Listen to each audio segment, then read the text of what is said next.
चलिए 4000 साल पुराने एक अनसुलझे और बेहद दिलचस्प भाषाई रहस्य की गहराइयों में उतरते हैं।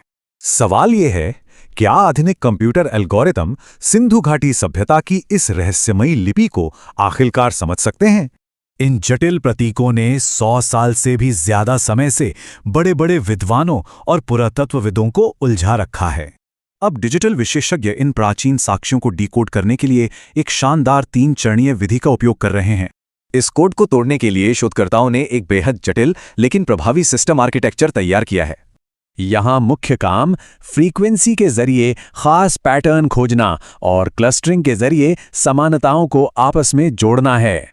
सिंगल प्रतीकों और उनके जोड़ों की फ्रीक्वेंसी की गणना करने पर डेटा कुछ बहुत ही स्पष्ट संचार संरचनाएं दिखाता है।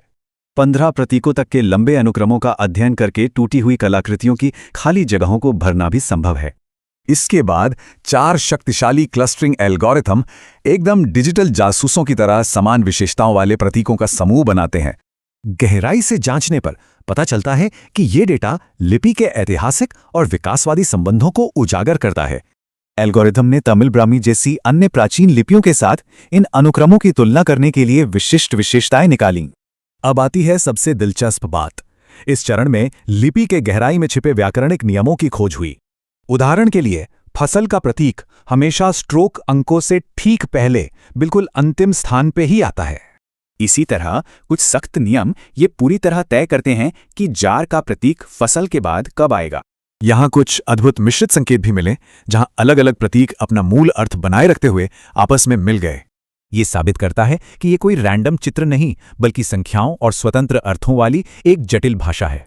दिलचस्प बात है, जब भी आयत और जार साथ आते हैं तो मछली का प्रतीक उनसे पहले ही आता है। सच में ये निष्पक्ष डेटा विश्लेषण इस प्राचीन लिपि को समझने की दिशा में एक बहुत बड़ा ऐतिहासिक कदम है। जैसे जैसे एल्गोरिदम इन संरचनाओं को मैप कर रहे हैं, क्या हम जल्द ही सिंधु घाटी की आवाजें फिर सुन पाएंगे?